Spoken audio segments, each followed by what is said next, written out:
Hey, everybody. Welcome back to 1st&Goal. Christopher Heath here, Joe Fury, with head coach Mike Willis and another special guest, Ed Christensen from the Marist class of 1987. How you guys doing? Hey, great, Chris. So we've had lots of different things going on up around campus. If anyone has watched our previous shows, we know that we're kicking off some additional fundraising. But Mike, before we get into that, why don't you talk to us a little bit about the update from spring football and some things that are going on campus as we speak?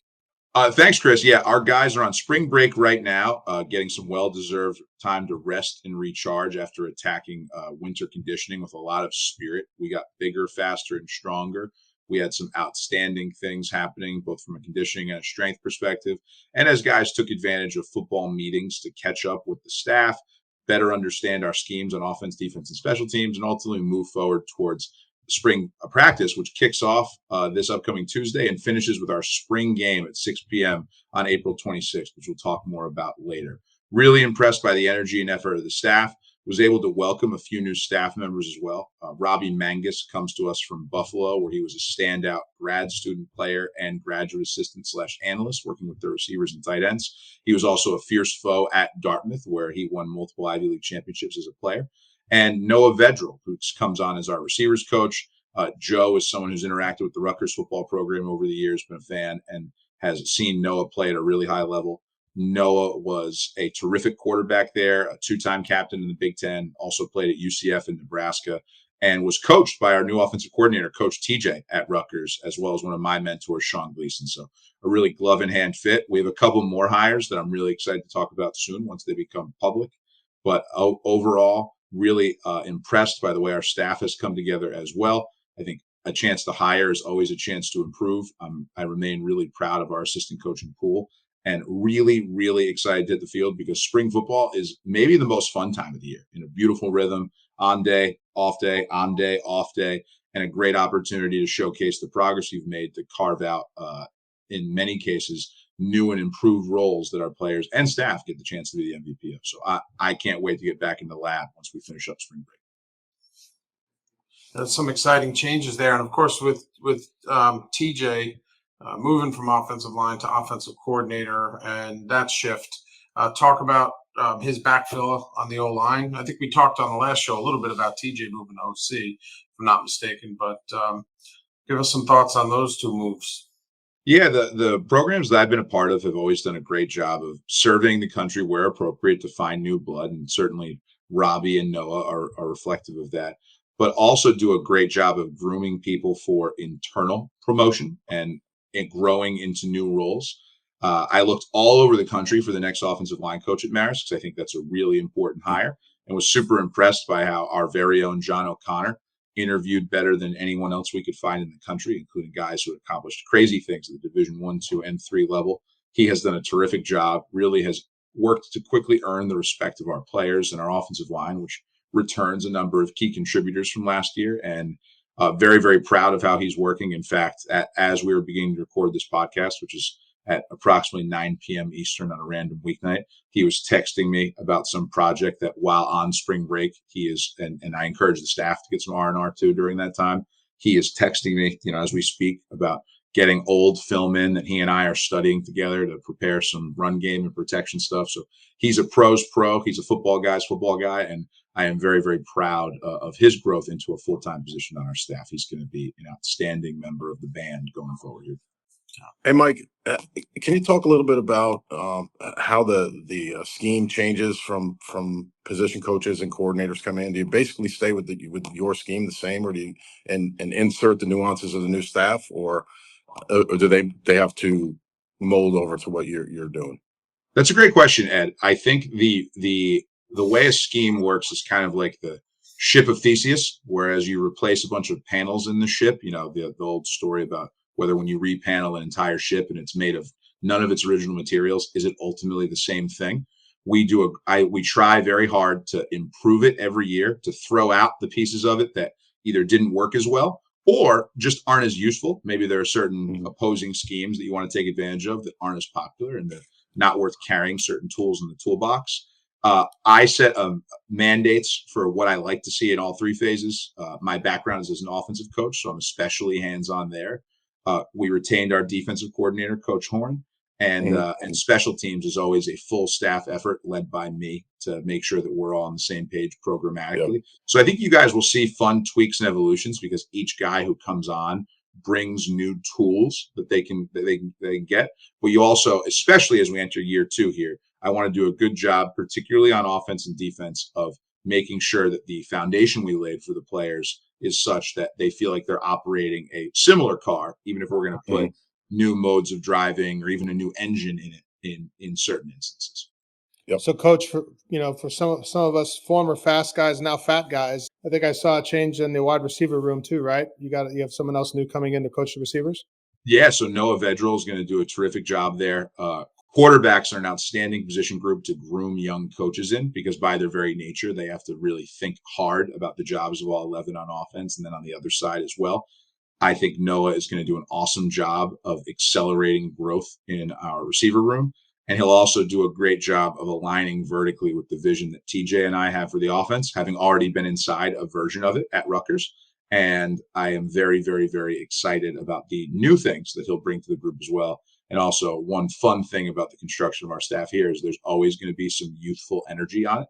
And he brings the excitement that comes with that first big opportunity to run your own room at the Division I level, contrasted with playing at Rutgers and coaching at Kansas, where he was more of a coach's assistant rather than running the room himself. So he'll be terrific. It was great to spend time with you Friday evening and see the excitement around some of the nuances and the I don't want to call them trick plays, but let's just say innovative things that are coming. It's going to make it exciting to watch. Yeah, thanks, Ed. There's always unique wrinkles you can have. It's my job and the job of our staff to make sure our best 11 are on the field for each unique situation. And if that involves unique solutions, that's something I've been a part of in my career. So the film that John O'Connor was texting me about just now is connected to that idea. And I think guys will be excited by what they're going to see from the Red Foxes in the spring and in the All right, great. Let's take a quick break for a few minutes, folks. When we come back, we're going to hear a little bit from Joe and specifically Ed about some great events that took place down in New Jersey last week. And in our last episode, we talked about the establishment of the Marist Touchdown Club, and we're going to get some updates on that. Stay tuned. We'll be right back.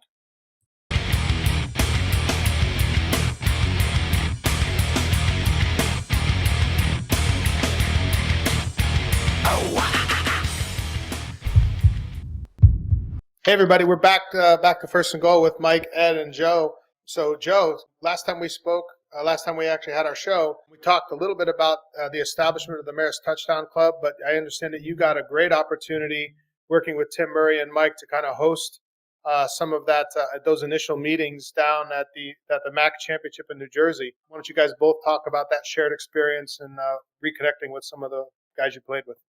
Sure. Thanks, Chris. And I want to thank Tim and Coach Willis for having us because they really initiated that idea to get us down to the tournament. We wish it went a little longer, but it was a good time getting together with a bunch of guys were there. And really just to recap, we had a lot of good conversation. We got some movement going, and there'll be more to come through various communications to everybody. But to recap our big picture idea with the Touchdown Club, I view it as two big ideas. One is a network, an infrastructure, a way for us as Marist football alums to connect with each other, show our all-time roster, the record books, pictures, videos if we can get them, everything on a Marist Touchdown Club website, and use that as a way to really keep and foster the connection between all of us that I think we can all say, was very spotty over the last 30, 20, 40, 50 years. And it's something that many of us have talked about is we got to do something about. And maybe we thought the school should do it, but we just said it's time for us to roll up our sleeves and get it done. So that's one. And then the other, and I'll just tee this up, it's support for the football program. And there's a number of initiatives that we're going to be coming out with to support the program in various ways, from a golf outing to regular fundraising, mentorship, re-engage the mentorship program, career development and internships for the players and things like that. So we have a lot of ideas, and we're starting to get some traction around those. And Ed, you can chime in. We've been, I think you and I and a few others, Chris Price, and now Joe Hagan, Andrew Young. We've been spending a lot of time with your brothers now involved. And now it's time to get like the next 10, 12 guys in to start leading things and recruit everybody in. So I think that this has been a need for a long time in the program, going back as far as you want to go, really. Getting alumni engagement and it's great to see guys that we played with. We had great times with at Marist. Sometimes we went to class with them. And it was back in our day, Joe. It was really good to see some of the guys and the stories. And everybody's a much better football player now than they ever were back in the '80s and '90s. But hey, that's what time does. And I think you're right with the two-part piece of this puzzle, so to speak. That's part of it. The camaraderie, and we all love Marist, and we all have great memories of playing there. And it wasn't always the best of times, but we fought hard, and that's stuff we're proud of. And building the program in every era built something. There was just another rung on the ladder to become great, and that's what we're doing now. This program is going to be a great one, and Mike is doing all the right things that we've seen and heard and talked to be the guy to take it to the next level. And I have no concerns about that happening. And then the second part is he needs our help. We're older, and we have means that we may not have had in the past, and some guys have contributed all along. But I think that we're on our way to helping this program and the school get to that next level and feel good about it, and be a part of something from the ground up. And I think you've done a tremendous amount of work, Joe, to get this thing to where it is today, and very quickly. And Chris, you've been part of that as well. And this podcast is just an unbelievable platform for us. And thank you very much for all you've done. And we're going to continue this and get other guys that that are out there that want to be a part of it now see that, hey, I played with that guy. And I think that's what it takes, to see other guys engaging that haven't been in there, and okay, now this thing is real, and it's something that we're all going to be proud of. Well, one of the things that I really am happiest about when I look, I had it up a few seconds ago for folks that were looking, but you can go to, you can kind of see the beta site, maristouchdownclub.com, and that's going to be the mentorship and internship program, because that's something that was really started many years ago and bootstrapped, but because some of the best experiences I had post-graduation were mentoring a couple of the kids from here in the Washington, D.C. area, specifically Wale Anakoye and Zach Quarles.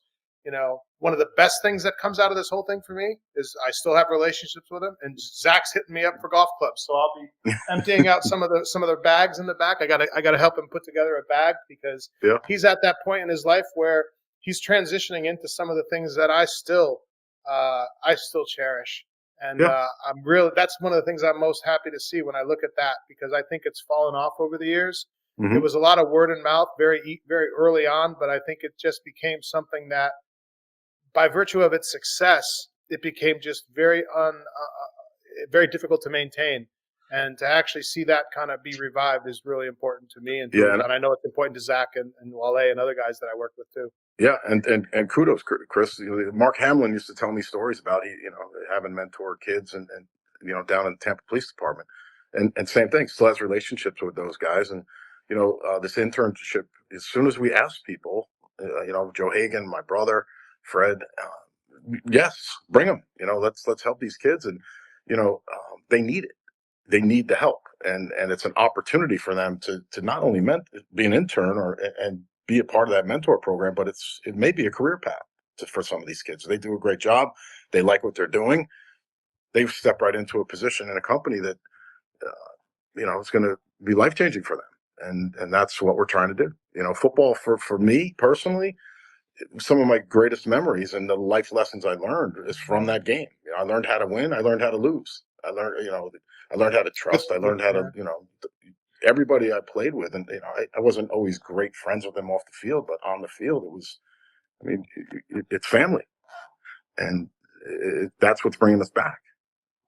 And my Go ahead, Joe. It transcends all the different generations, and helping the kids on the team now, or meeting kids that are 5-10 years out. I call them kids. It's just good to connect with them, and like it's the Marist brotherhood. I went real quick. I went to the Stetson game, and I drove up from West Palm and got to meet Mike face to face, spent some time with him and his wife at dinner, and we had great conversations, and then was included in some of the team breakfasts, and then meeting the kids. They're so respectful. The coaches are so knowledgeable. Yeah, they're young guys, but this is something that their life's dream, and we're a part of that. And going into the snack at night and putting a peanut butter and jelly sandwich in my pocket was probably one of the, Mike and I were laughing about it the other night. Those are the best peanut butter and jelly sandwiches that I've had in a long time. They really are. It's just a great experience. And Chris, to see you've been a part of this for a lot longer than I have, post grad, but to see where it was and where it is, it's just amazing. Yeah. So, Mike, obviously you attended some of the stuff down in New Jersey. It was an opportunity for you to kind of meet with and spend time with a complete cross section of our graduates. Why don't you talk to us a little bit about your experience down there in New Jersey? I think the thing that stood out to me the most is how excited people are to help and how eager people are to answer the call to action. I think the dual purpose of the Touchdown Club, in my mind, is, as we mentioned, to create this camaraderie across generations that seem to have stayed pretty segmented, whether that's because they played at different levels or at different conferences or under different regimes. And then to use that shared power to really enrich the lives of our players, whether you can provide mentorship, which can be free of cost, whether you can provide a job that can enrich your company and lead to you employing some of the best young full-time employees in the country, and whether you can ultimately donate some of your treasure, as Ed mentioned, if you're at a spot in your life where you're looking to invest in things that you can be proud of. I promise you can already be proud of our kids. And we are going to work together to build a product on the field that you can all feel connected to, that you can be a partner in, and that can enhance the legacy of Marist football and your personal legacy. I'm so honored to be a part of it, so impressed by not just the three guys on this call, but everyone who I've spent time with in Atlantic City or in Long Beach Island or who got on the phone. I really want to thank Tim Murray, my boss and our athletic director, for his investment and his excitement in making some of these updates and changes. And I am so bullish about the future of Marist football. I already have been, but I'm even more bullish after this retreat in New Jersey. It was really, really, really fun. Awesome. Well, let's go ahead and take a break, guys. When we come back, we're going to talk more with Mike about some future next steps for things this spring. And we're going to bring Joe in on a little bit more about the Touchdown Club. Thanks a lot. We'll be back in a few.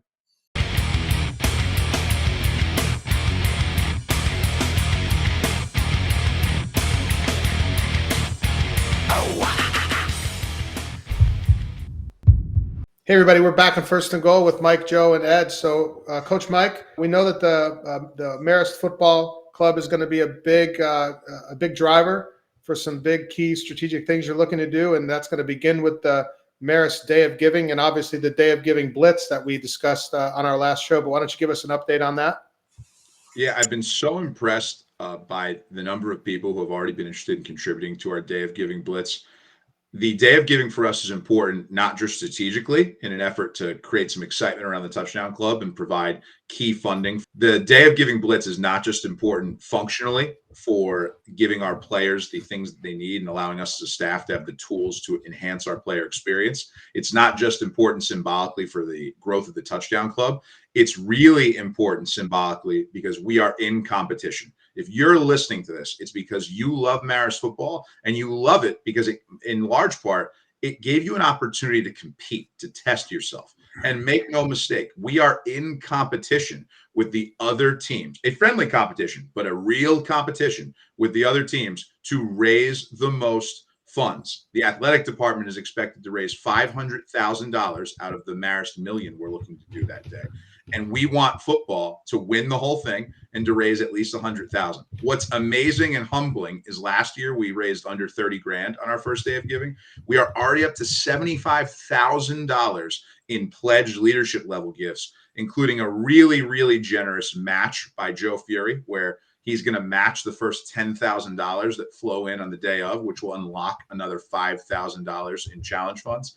I'm so excited for the football community and the new Marist Touchdown Club to show our athletic director, the other athletic teams, our COO, our president, that we are here, that we are serious about meeting the needs of our players, which include but are not limited to championship level nutrition, elite analytics to help our coaches develop game plans and off-season studies to help them win games, and then investments in the all-around player experience, from equipment to travel to recruiting nationally to find, recruit, retain, and develop the best players. It's so important to what we're doing. I'm so unbelievably excited about the progress we've made, both because it's important to our guys and because we're competing to win. And my expectation, and I think the expectation of Joe, Ed, and Chris on this call, is that we are going to dominate the day of giving. We are going to blitz the day of giving.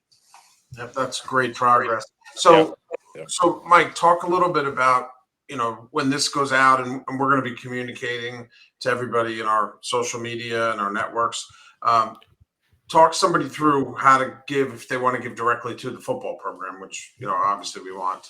Sure. So if we have up-to-date contact info on you, and you saw on our Touchdown Club website that you can go to our alumni directory and volunteer some of your information to Joe's email. If we have up-to-date info on you, you should have received an email from me already with a link to our day of giving.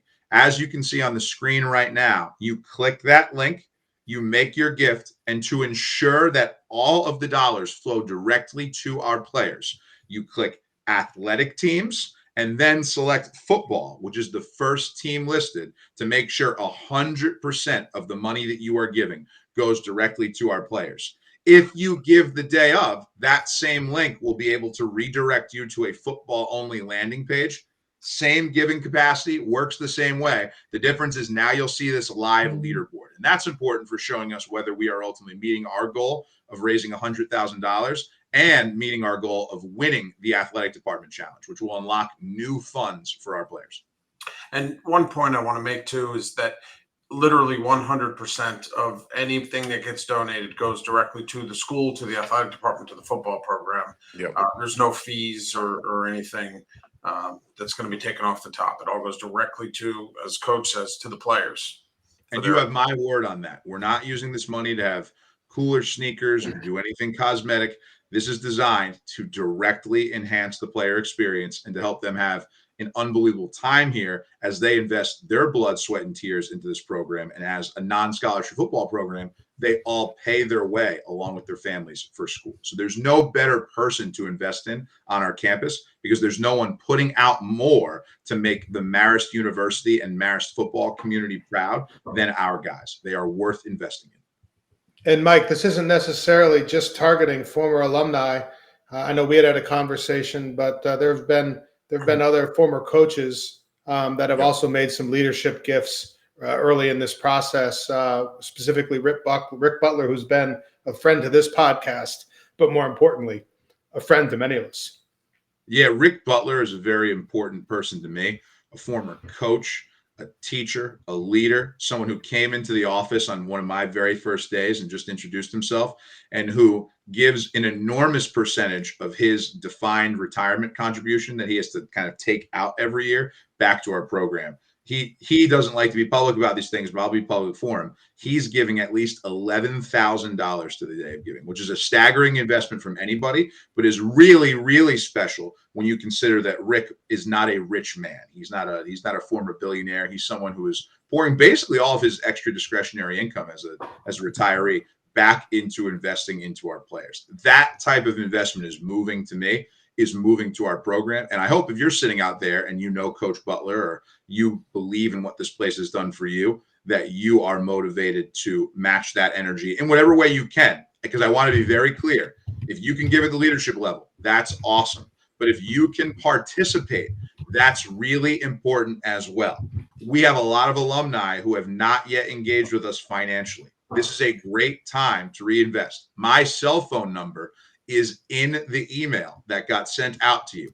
Call me, text me. I'd love to talk to you about how your dollars can matter. And even a gift of $23, which is what the school views as participation, because we have 23 varsity sports, goes a long, long way. To that end, our players are competing to see who can get the most individual participants and who can go a long way towards raising the most dollars. And I want to shout out Brandon Fury, son of Joe, who, without me having to nudge him, made very clear that he was not going to count his dad's leadership gift.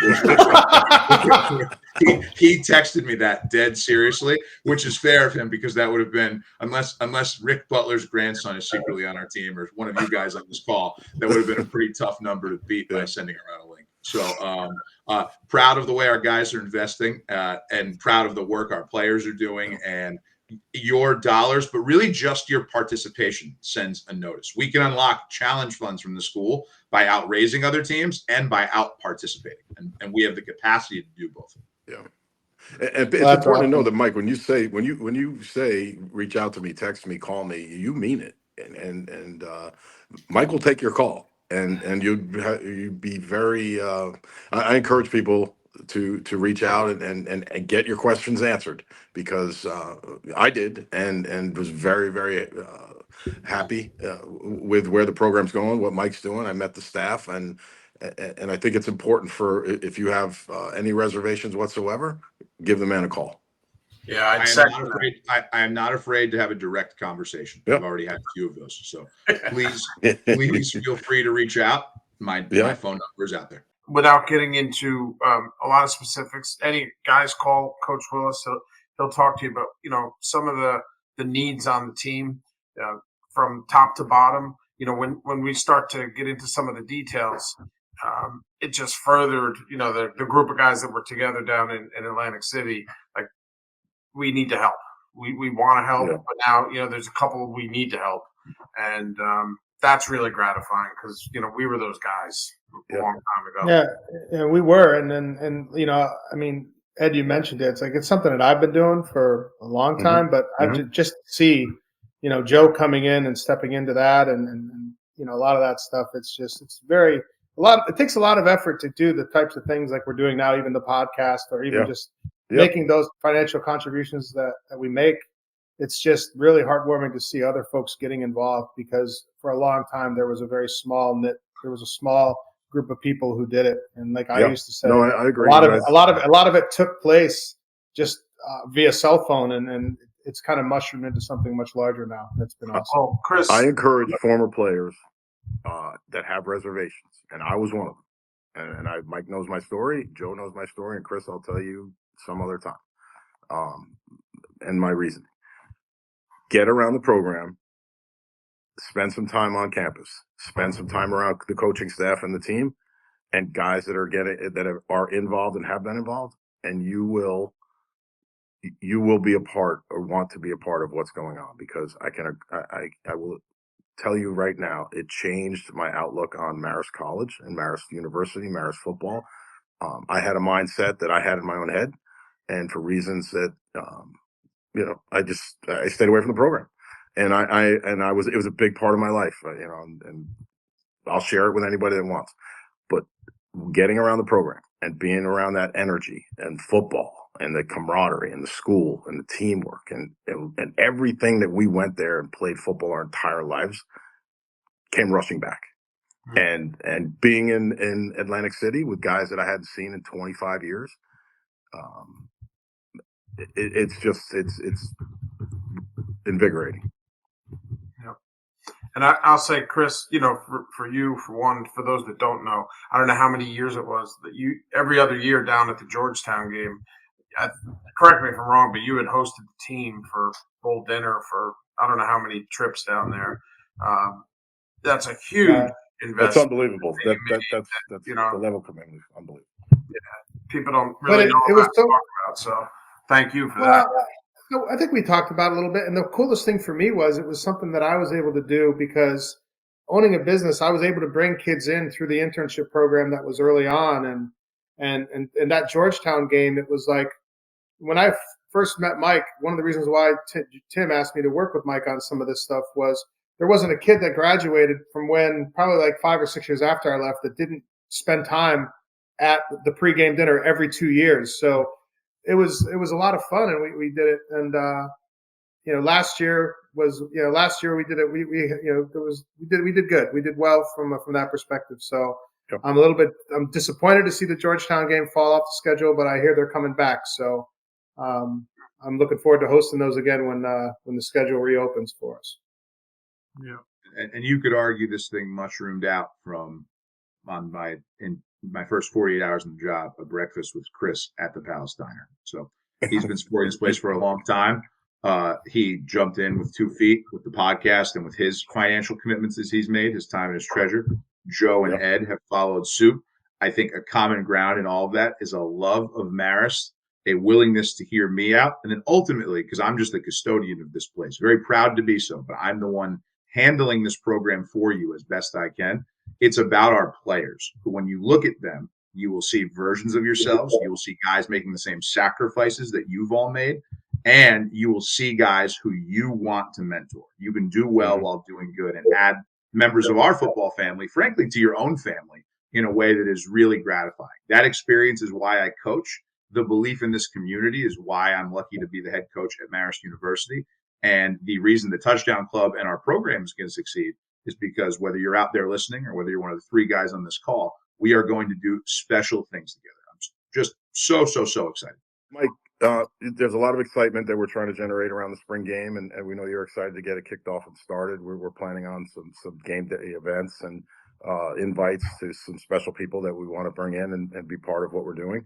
Can you talk a little bit about what's leading up to that day and what we can all look forward to? Yeah, so the reason in my opinion, the reason the spring game is called a spring game is not because it's a game in a traditional sense. In fact, when you look around college football, and certainly when you look at a Marist spring game, there's some competitive periods, but it's ultimately a glorified practice with your game jerseys on. The reason you call it a game is because to me, it's a marquee event for showcasing our players and allowing their families and their mentors and friends to come around. It's a great opportunity for recruiting. We're going to be hosting a number of terrific young football players there and encourage them to engage with our program on that day. And then it's really important to me, because this is going to be a major Touchdown Club initiative, as outside of our playing season, another touch point where our alums can always know that they can come back and spend time with me. Because the game is at 6, I will have time beforehand. There will be details coming out about a pregame reception in McCann with our alums. And then ultimately, I have to administer the spring game practice. I have to meet with some key recruits before and after. But then if you come out, the day ends when you tell me it ends. I'm eager to spend time with you. Hopefully the temperature has warmed up a little bit in Poughkeepsie. I've got a great deck, and if it's cold, I've got a great living room. I'd love to spend time with you, show you a little bit more about what we're building here, and engage with you until 10 p.m. or 11 p.m. or if it has to go longer. I'm excited to spend time with you. So it's an awesome opportunity for us all to connect. We're looking forward to a great day. Coach Ryan insists he's good from 35. So I would love to see Ryan for our longtime listeners. Ryan came out and at a very young age drilled an extra point to effectively end the spring game. It was a relatively unplanned and organic moment that will always be a highlight for me. So the pressure's on, Ryan. If you feel like you're good, I will find a way to get you an attempt. But remember, the trajectory of the ball changes, Ryan, from that far out. So. Yeah, his dad's going to be here on Thursday, and one of the things his dad's going to do is take him out to. He's going to take him to the local high school, because obviously his dad's being from Spain. He's more of a soccer guy, but we're going to break him in. So listen, everybody, thanks for tuning in. Look for us in the next couple of weeks with some more information.